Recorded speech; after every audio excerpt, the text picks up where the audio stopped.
The Journal of Jesse Smoke, Tennessee, 1837. October 1st, 1837. Bear showed himself to me this morning. The river far below was shining in the rising sun as I sat on the slope. I had just gone to the river, washed my hands and face in its waters, and thanked the old long person for its blessings. This is all I can write for this evening. I hear my mother calling me. Napoleon has gotten out of his stall. He will not run away, but he will not move either. When this happens, I am the only person who can convince him to go back into the barn. Mules. October 2nd, 1837. I got up before sunrise, fed the animals, then took 2 broadsword corn dumplings to the basket Mother left out on the porch last night. I ate them as I walked our line of rail fence after letting out the cows from the barn. The dumplings were delicious, and I wished I had taken more. No rails broken or knocked loose by Napoleon, but I see I will have to replace a good many rails before winter. I have already readied 1 log and got out the maul and the wedges for the splitting.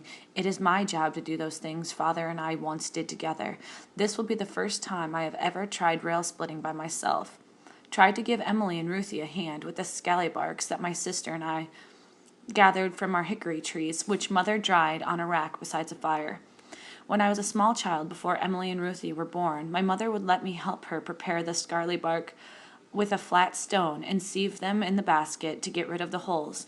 Now my sisters refuse to allow me to help them, as if I don't know how to do it as well as they do. Later today, if we're lucky, Mother will make some konichi. It is our favorite. We'll have it with some of our honey that I gathered from a hollow in the big beech tree last week, just as Father taught me. I used a bundle of leaves to smoke out the hollow and continually sang Father's song to the bees. Father said the song was taught to his great-grandfather by the bees. I only took half the honey and was not stung even once, though the bees landed on my face and in my hair and buzzed in a rhythm much like that of my song. I left some white beads as a gift for the bees. I spoke once with Reverend Samuel Worcester about my remembering our Cherokee stories and our old ways. He agreed that there is no harm in our stories, although he says those in the Bible are more instructive. He holds that many of our ways are admirable, though he and Reverend Eliezer Butler are both white men. I trust their honesty. Even the feeler, who, like the majority of our people, will not hear of converting from his pagan ways, has respect for them. They do as we speak, the feeler said, when the 2 missionaries refused to swear allegiance to George and agreed to the removal of our people to the west. Because of that, Reverend Worcester and Butler served 1 year and 4 months in the Georgia jail. When they were released, the feeler was one of the crowd of Cherokee who met them outside the jail and took their hands and accompanied them on their journey back to the mission school at Brainerd. That gratified me, since the feeler is my great-uncle. That is all I have to write for now. My tapper is about burned out, and I have covered more than the page I had promised myself I would fill. Now that the mission schools have been closed down, Reverend Butler says there is a need for every voice to be heard. I believe that is especially true in this time, when even some of our own people have turned against us. I refer here, of course, to the Treaty of Neuchâtel. I will write more tomorrow. October 3rd, 1837. This evening, when my 2 sisters, Emily and Ruthie, were asleep and the house was quiet, I picked up my quill to sharpen it before writing. Then my mother asked me what I was doing. Sometimes when my mother asks this, it is her way of reminding me that I have more to do. In our Cherokee way, it is the women who are the real heads of the households. Our home and their contents belong to the women and the children to their mother's clan.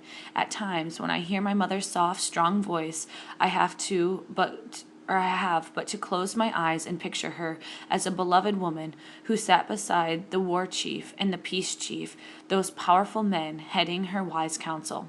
So I immediately put down my pen. What had I forgotten to do? I had a good stock of split wood in the wood box by the fireplace. I had repaired those loose shingles on our roof, and I replaced the leather top hinge on our back door. I had cleaned out the barn, placing the rotted straw and the manure in the manure pile, which we will use for our spring gardens. I had good luck hunting today, bringing in the same deer I had hoped to encounter the day I met the bear. The deer now hung outside, having used it to such good effect today. I felt my grandfather's gun also needed attention before I replaced it over the fireplace, and so I had thoroughly cleaned it and polished it. Then I understood. My journal was on the table in front of me, the ink bottle uncorked, the quill next to it, the knife with which I had been sharpening, the nib still in my hand. I felt foolish. I should have spoken with my mother about my journal. It was she who insisted after father was killed that I must continue to follow the learning of the white men's ways. She wanted me to return to mission school, even though it left her as a widow without a son to assist her about the house. My father was murdered 3 years ago, when I was 13. My two sisters, 3 and 5 years younger than me, are not as a great help as I am. I said that I should stay and help her, but mother was firm as a stone, so I went back to school. I remained there until it was closed this past year. It was to be converted into a fort to hold troops, both United States regulars and state militias, that have begun arriving in our small Cherokee nation in an ever-increasing flow. I explained in a rush of words that what it was about, that I was trying to make record of things happening to us and those we know in the difficult times. I apologize for not telling her first before all others. She smiled and placed her hand upon mine. Watto, my son, she said, thank you. You honor me. And then she sat down beside me to listen. I read her all that I had written. When I had finished, my mother rose and placed another log on the fire. You do well, she said, but I have one question. Ask it, I said, knowing that my question to my dear mother might ask would be the one I needed to hear. Mother said it seemed that when I write in the journal, I am talking to someone I trust. She said I write as if the person is a good friend. I agree with her. I do feel this journal is my friend. If we trust a friend, we give them our names, she said. My mother was right, so I shall begin with you, my reader, oh, my friend. Asio, allow me to introduce myself. The Ani Kawi, the deer, that is my clan. My mother is known by the name Sally Little Deer. My father was known as Two Killer. My sisters, as I mentioned earlier, wish to be called Emily and Ruthie, though their Cherokee names are quite different. I also have been known by more than one name already in my short life of only 16 winters. My Cherokee name is Gogisigi, which means smoke. At the mission school, they gave me the name of Jessie Smoke. I became, and was so recorded in the mission records. My friends call me Jess. You may do the same. October 4th, 1837. I started splitting rails for the fence today, weather unusually hot. 4 turkey buzzards circled overhead as I labored behind the barn with a log which is too stubborn to allow me to split it, spitting out the wedge after another. By the time I was done with it, it was quite dark. My hands were too stiff from holding the axe. I felt like blocks of wood. My mother rubbed bear grease into my hands and crooned a song I had not heard her sing to me since I was a baby. For some reason, my eyes became filled with tears as she sang, but she did not notice. Gradually, the feeling returned to my fingers, and I could hold the wood bowl of bean soup that my sister Ruthie placed in my hands. I will write more tomorrow. October 5th, 1837. Last night, after everyone else went to sleep, I sat up by the fire for a long time and looked at the long rifle hanging above the mantel. I had many thoughts, but my hands were too sore to write. My time away at school has made it hard for me to get used to such a manual labor again as I must do now. Today, my hands no longer are stiff, and so I will now try to write more about the bear that I did not shoot, and also about that weapon, which belonged first to Old Turkey, my grandfather. It is the gun he was given by the Americans to carry into the Battle of Horseshoe Bend in 1814. My grandfather, Old Turkey, was one of those who swam the river and assaulted the Red Stick Brigade, and by God broke through. He was not one of those who tallied the enemy dead by cutting off their noses and bringing them in a bag back to the general. Not that he would have shrunk from doing that, but by then he was dead with a red stick arrow through the side of his throat. So it was his gun and not him that came home from the Creek War. It was not much of a trade, but it was worth more than Old Hickory's word. Jackson promised to be friends to the Cherokee forever. Then he ran for president on the Indian removal pledge. His word to the Indians was worth less than than a hill of beans. Old Turkey's son, my own father, carried that gun to hunt with as I do now. My father never fired it at a human being, even though doing so might have saved his life when he was ambushed by that gang of white men. October 6, 1837. I was surprised today to be given some of the kenichi for breakfast. Mother had saved it for me. She had mixed not only honey but also strawberry preserves into the hickory nut mush. My sisters are quite greedy for it, especially Emily. Her Cherokee name, which she no longer uses since getting her new name at Daily Mission School, is Laugh when she sees food. Did my usual chores, but no further splitting of rails. I shall do that later. Instead, I spent the rest of the morning working on the woodpile. Then, being the tallest in our home, it was my job in the afternoon to help Mother rearrange the strings of beans and fold it over the corn leaves hanging on from our rafters. The scorched corn leaves would be used to wrap corn dumplings.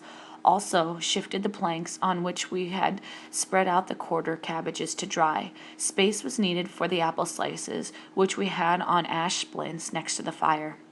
Later by the fire, I read what I wrote earlier. I see I still forgot to say more about that bear. I was waiting for a deer to come along on the trail, but the bear came instead. The gun was already to my shoulder, and I had to but touch it off to bring the bear down. I am partial to the meat of a bear. It is only right I should be, for long ago the bears chose to be the food for Cherokees. Long ago, the feeler says, the people had nothing to hunt. They needed food. So one whole clan of our people sacrificed themselves. They said, we will turn ourselves into bears, then you can hunt us and eat our flesh, and we use our skins as blanket. Maybe I was thinking of the feeler's words when that big boar bear came into sight. It made me think about the sacrifice, and I held my fire. Maybe it was something else, for the bear stopped and reared up on his hind legs and turned around twice. Next he fell down on all fours and shuffled toward the direction of the darkening land, the west. Then he turned his head to look in my direction. It seemed as if the bear were beckoning me to follow him, or saying to me that I should soon be traveling in the same direction. He bobbed his head up and down, from side to side, as bears do when they greet each other. Then he turned back towards the west and began to walk. I watched until he was lost in the trees. October 7, 1837. Good news today. Everyone is excited. A rider came in to tell everyone that John Ross is on his way. Coo-wee is coming, he shouted. The white bird will soon talk to the people. October 8, 1837. There was much excitement about the visit of Chief John Ross. Everyone gathered to listen to him speak from the back of his horse. He did not get down, as he had many more stops to make that day before returning to Washington. Also, because he is so short, he can be better seen when he is mounted. Chief Ross will be sending a Cherokee delegation to Florida soon. They will try to talk between the U.S. Army and the Seminoles, who are fighting a war to keep from being removed. Our chief and our council are worried that the white people will think that the Cherokees are like the Seminoles and believe we are warlike and not to be trusted. The gist of his speech was clear and simple. We must not prepare to be removed, despite Commissioner Schermerhorn and the Treaty of New Ochita, despite what the Ridge and the others who betrayed us did, we must not give up. We must cling to our land. We must plant our crops next spring. We also must not resist or fight the whites by force of arms. We must be good neighbors to our white brothers and sisters. It is through the courts, not the gun, that we will resist. Here are the words with which he ended. I shall not cease my effort to prevail on the United States government to turn aside from the ruin they would bring upon our native country. Yes, the ruin. And for what? Have we done any wrong? We have not changed with any. We have a country which others covet, This is the only offense we have yet been charged with. He left us with much to talk about.